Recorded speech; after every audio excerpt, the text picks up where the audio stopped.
আসসালামু আলাইকুম, আমি মোহাম্মদ রাকিব। ক্যাটকোর পক্ষ থেকে আপনাদের সকলকে জানাচ্ছি স্বাগতম।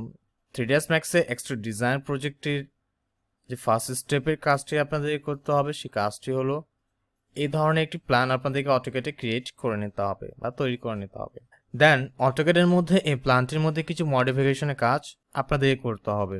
ঠিক আপনারা যদি এখানে একটু মনোযোগ সহকারে খেয়াল করেন, এটি হলো আমার গ্রাউন্ড ফ্লোর প্ল্যান। ঠিক এই পাশে এটি রয়েছে আমার সেকেন্ড ফ্লোর প্ল্যান। এই পাশে এটি হলো আমার first to six floor plan, আর এটি হলো আমার রুফ প্ল্যান। সো এই ধরনের প্ল্যানগুলো ইন্ডিভিজুয়ালভাবে আপনাদেরকে তৈরি করে নিতে হবে।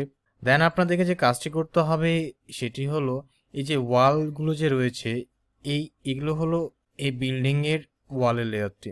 এই ওয়ালের লেয়ারের উপরে আপনাদেরকে রেক্ট্যাঙ্গেল অথবা পলিলাইন নিয়ে এগুলোর উপরে ট্রেস করে নিতে হবে। এগুলোর উপরে ট্রেস করার ফলে যে কাজটি হবে, আপনারা যখন এই প্ল্যানটিকে 3ds Max ইম্পোর্ট করে যখন এক্সট্রুড করবেন, তখন সবগুলো একই সাথে এক্সট্রুড হয়ে যাবে। এই কারণে সবগুলো যে ওয়াল রয়েছে, ওয়ালের লেয়ারটিকে আলাদা করে ঠিক এই ওয়ালের উপরে আপনাদেরকে ট্রেস করে সেটি ওয়ালটি আপনাদেরকে ক্রিয়েট করে নিতে হবে। সো চলুন আমরা ওয়ালগুলো ট্রেসের কাজটা শুরু করে দিই। সো ওয়ালের ট্রেসিং এর কাজটি করার জন্য আপনাদেরকে লেয়ার প্রপার্টিস থেকে আপনারা একটি নিউ লেয়ার সিলেক্ট করে নেবেন। ঠিক এই লেয়ারটির আপনারা নাম দেবেন হলো ওয়াল ফর 3D Max। দেন কালারটি আপনারা ব্ল্যাক রাখবেন। এটা লাইন টাইপটি আপনারা রাখবেন ঠিক কন্টিনিউয়াস। আর লাইন যে ওয়েটটি রয়েছে, সেই ওয়েটটি আপনারা একটু ইনক্রিজ করে দেবেন, 0.30 মিলিমিটার রাখবেন। দেন ওকে করে এটিকে হলো সেট কারেন্ট লেয়ার করে দেবেন। করে দেওয়ার পরে সিম্পলি এই উইন্ডোটি ক্লোজ করে এই ওয়ালগুলোকে আপনারা রেক্ট্যাঙ্গেল অথবা পলিলাইন দিয়ে ট্রেস করতে হবে। ঠিক যেগুলো রেক্ট্যাঙ্গেল শেপে রয়েছে সেগুলো রেক্ট্যাঙ্গেল দিয়ে ট্রেস করবেন, আর যেগুলো রেক্ট্যাঙ্গেল শেপে নয় সেগুলোকে পলিলাইন দিয়ে আপনার ট্রেস করতে হবে। ঠিক যেমন এই লেয়ারগুলো ঠিক পলিলাইন দিয়ে আপনাদেরকে ট্রেস করতে হবে। সো গ্রাউন্ড ফ্লোর প্ল্যান থেকে আমরা শুরু করি। সো ঠিক আরএসসি লিখে এন্টার, দেন এভাবে করে ট্রেসিংয়ের কাজটি আপনাদেরকে করে নিতে হবে।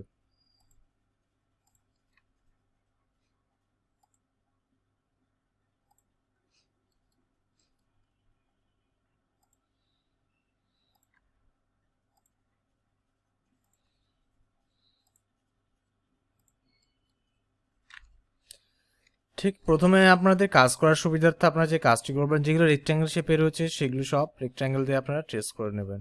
ঠিক যেমন এখানে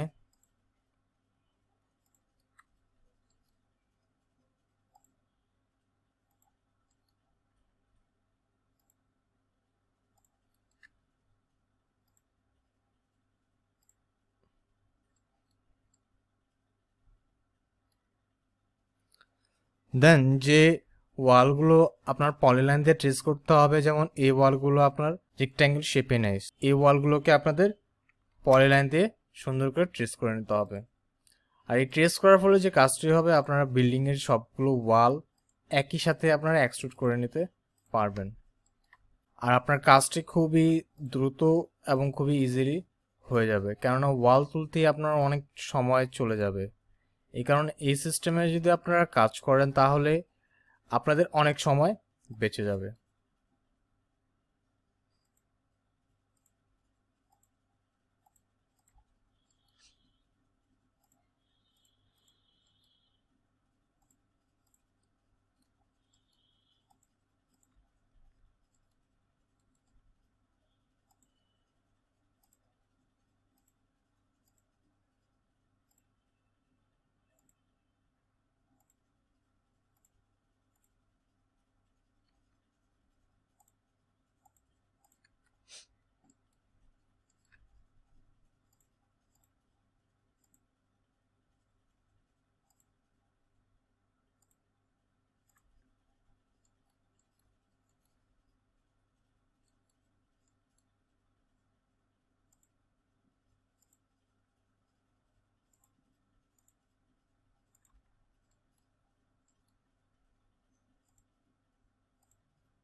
সো ঠিক প্ল্যানটিকে আপনারা কিছুটা এইভাবে আপনারা প্রিপেয়ার করে নেবেন।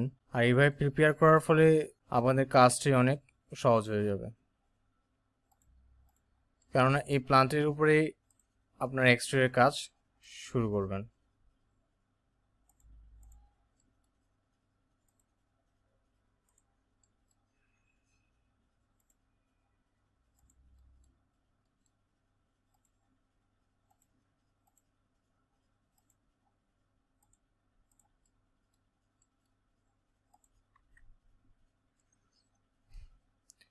সো এখানে গ্রাউন্ড ফ্লোরের যে কাজটি, গ্রাউন্ড ফ্লোরের ওয়ালগুলোকে তৈরি করে সেই ওয়াল কাজগুলো কমপ্লিট হয়ে গিয়েছে। আর পরের প্রসেসে যে সেকেন্ড ফ্লোর প্ল্যানটি রয়েছে সেই সেকেন্ড ফ্লোর প্ল্যানের ওয়ালগুলোকে আমরা লাইন ও রেক্ট্যাঙ্গেল নিয়ে ট্রেস করে নেব। সো অ্যাট ফার্স্টে আপনারা রেক্ট্যাঙ্গেল দিয়ে শুরু করবেন, আর যে ওয়ালগুলো রেক্ট্যাঙ্গেল শেপে রয়েছে সেই ওয়ালগুলোকে আপনার রেক্ট্যাঙ্গেল নিয়ে ট্রেস করে তৈরি করে নেবেন। ঠিক যেমন এখানকার ওয়ালটি আপনার রেক্ট্যাঙ্গেল দিয়ে তৈরি করা রয়েছে, ঠিক একইভাবে এখানকার ওয়ালটিও।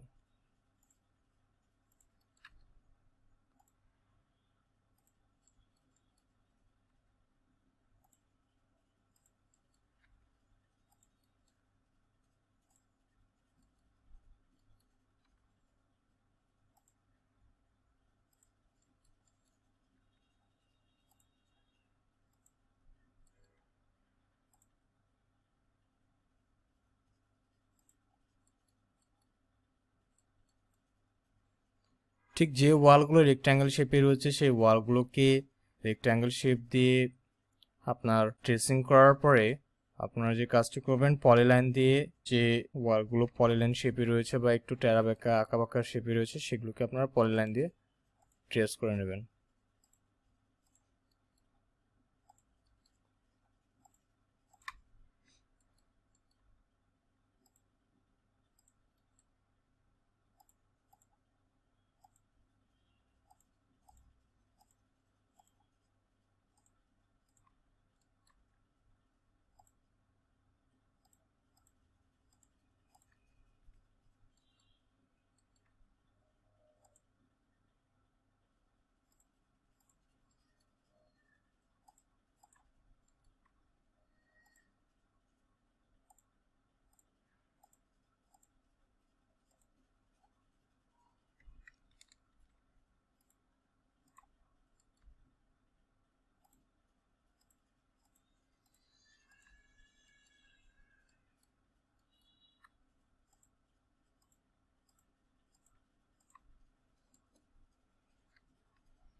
আপনার কাজ করার সময় আপনাদের ড্রয়িংটাকে যত সম্ভব আপনারা জুম করে কাজ করবেন, না হলে আপনাদের ভুল ত্রুটি হতে পারে।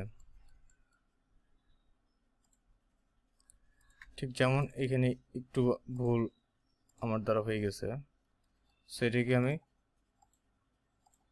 কারেক্টিফাই করে নিলাম বা এটিকে আমি ঠিক করে নিলাম। ঠিক একইভাবে এখান থেকে ওইটাকে আমি ঠিক করে নিলাম।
সেই প্ল্যানটির ওয়ালগুলোকে ট্রেস করে নিতে হবে। সো অ্যাট ফার্স্টে রেক্ট্যাঙ্গেল নেন, রেক্ট্যাঙ্গেল নিয়ে আপনারা সুন্দর করে ওয়ালগুলোকে ট্রেস করা স্টার্ট করে দেন, ঠিক কিছুটা এইভাবে। আমি এই তো পুরো বলেছি, এইভাবে করলে আপনাদের যে সুবিধাটা হবে, আপনাদের সবগুলো ওয়াল একভাবে আপনারা মানে একই সাথে একই সময়ে আপনারা এক্সট্রুড করে নিতে পারবেন, আর সেক্ষেত্রে আপনাদের অনেকখানি সময় আপনাদের বেঁচে যাবে।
ঠিক এরকম ওয়েতে ওয়ালগুলো রেক্ট্যাঙ্গেল দিয়ে ট্রেস হয়ে গেলে দেন যেগুলো ওয়াল একটু বাকেটারা আছে আপনারা সেগুলো সিম্পলি পরের লাইন দিয়ে আপনারা সেই ওয়ালগুলোকে ট্রেস করে নেবেন।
সো আপনারা ঠিক এইভাবে পলিলাইন নিয়ে সবগুলো ওয়ালের উপরে আপনারা ট্রেস করে নেবেন অ্যান্ড মেক শিওর করে রাখবেন যাতে কোনো ওয়াল বা কোনো একটা পোর্শন বাদ না যায়। সো এখানে আমরা আমাদের সবগুলো ওয়ালের যে পোর্শনগুলো রয়েছে ওয়ালের লেআউটটা অনুযায়ী আমরা পলিলাইন রেক্ট্যাঙ্গেল নিয়ে সবগুলোকে ট্রেস করে নিয়েছি। ঠিক এখন যে কাজটি হবে, আমাদের যে আগে যে ওয়ালটি ছিল অর্থাৎ এক্সট্রা যে ওয়ালটি, সেটির লেয়ারটিকে সিলেক্ট করে সবগুলো ওয়ালটিকে ডিলিট করে দেওয়া, ঠিক কিছুটা এভাবে। সো ঠিক এখন আপনাদেরকে যে কাজটি করতে হবে সেটি হলো ওয়ালের যে ট্রেসিং আমরা যে করেছিলাম যেটার উপরে, সেই ট্রেসিংগুলোকে ডিলিট করে দেওয়া।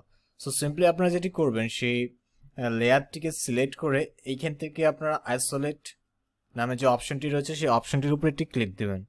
ক্লিক দেওয়ার সাথে সাথে আমাদের এখানে যে এই লেয়ারের যত অবজেক্ট রয়েছে সবগুলো অবজেক্ট শুধুমাত্র শো করবে, বাকিগুলো সব আপনারা দেখতে পাচ্ছেন যে কিছুটা ঝাপসা ধরনের হয়ে গেছে, অর্থাৎ লক হয়ে গিয়েছে বাকি লেয়ারগুলো। সো এখন আপনারা যে কাজটি করবেন সেটি হলো সবগুলো প্ল্যানকে সিলেক্ট করে, সব প্ল্যানগুলোকে সিলেক্ট করে জাস্ট সিম্পলি আপনার কিবোর্ড থেকে লিখে এন্টার দেবেন। তাহলে এই লেয়ারের যে অবজেক্টগুলো ছিল বা ওয়ালগুলো ছিল সেই ওয়ালগুলো আমাদের ডিলিট হয়ে যাবে। কেননা এই এক্সট্রা লেয়ার নিয়ে গেলে যেটা হবে, আমাদের ফাইলটা অযথা ভারী হবে। সো আমরা চাচ্ছি না যে আমাদের ফাইলটাকে আমরা ভারী করব। ঠিক এরপরে যে কাজটি করবেন আপনারা, ঠিক এই অপশন থেকে আনআইসোলেট, এই অপশন থেকে আপনারা সম্পূর্ণ ড্রয়িংটিকে আনআইসোলেট করে নেবেন। এখন যদি আমি আপনাদেরকে একটু দেখাই, এই ওয়ালটিকে সিলেক্ট করে আমি যদি এখান থেকে আইসোলেট থেকে এটিকে হাইট অবজেক্ট করে দিই, আমাদের যে পূর্বে যে ওয়ালের লেয়ারটি ছিল যেটির উপরে আমরা ট্রেসিং করে বর্তমানে এই ওয়ালগুলো সিলেক্ট করেছি বা তৈরি করেছি, সেই ওয়ালগুলো আমরা ডিলিট করে ফেলেছি। এবং সেই ওয়ালগুলো কিন্তু আমাদের এখানে আমাদের ড্রয়িংয়ে আর এক্সিস্ট করতেছে না। সো সিম্পলি আমি এখান থেকে রাইট বাটন ক্লিক করে আইসোলেট থেকে এন্ড অবজেক্ট আইসোলেশন এই অপশনটির উপরে ক্লিক দিলাম। সো আপনারা সকলেই প্ল্যানটিকে এইভাবেই সুন্দরভাবে হলো আপনারা তৈরি করে নেবেন। আর অটোক্যাডের যে ওয়ালের যে লেআউটটি, সেই লেআউটটি আমাদের তৈরি করা শেষ। এখন যে কাজটি আপনাদের করতে হবে সিম্পলি হলো এই ড্রয়িংটিকে আপনারা ঠিক এখান থেকে আপনার অটোক্যাডের যে অ্যাপ্লিকেশন মেনুটি রয়েছে, অ্যাপ্লিকেশন মেনু থেকে সেভ অ্যাজ এই অপশনটির উপরে ক্লিক করে আপনাদের একটি ডিজায়ার ফোল্ডার অথবা আপনাদের কম্পিউটারে ব্রাউজ করে আপনারা একটি ডিজায়ার ফোল্ডারে সেটিকে একটি নাম দিয়ে আপনারা সেভ করে নেবেন। আমি এখানে দিচ্ছি for 3ds Max exterior project. Then এটার ফাইলস অফ টাইপ আপনারা সিম্পলি এখানে ক্লিক করে যে কাজটি করবেন, এটির ফাইলস অফ টাইপ আপনারা 2007 DXF এই ফরম্যাটটিতে আপনারা এটিকে সেভ করবেন। সেভ করার পরে বাস আপনাদের কাজটি হয়ে গেল। এখন এই ফাইলটিকে আমরা 3ds Max এ ইম্পোর্ট করে আমরা 3D মডেলিং এর কাজটি আমরা শুরু করব। সো অটোক্যাডের যে আমাদের প্ল্যানটি প্রিপারেশন বিষয়ে ক্লাসটি আজকে এই পর্যন্তই। এরপরের যে ক্লাসটি থাকবে সেই ক্লাসটি দেখার আমন্ত্রণ জানিয়ে আমি আজকের মতন আপনাদের কাছ থেকে এখানে বিদায় নিচ্ছি। সেই পর্যন্ত আপনারা সকলে ভালো থাকবেন, সুস্থ থাকবেন এবং ক্যাট কোরের সাথেই থাকবেন। আসসালামু আলাইকুম।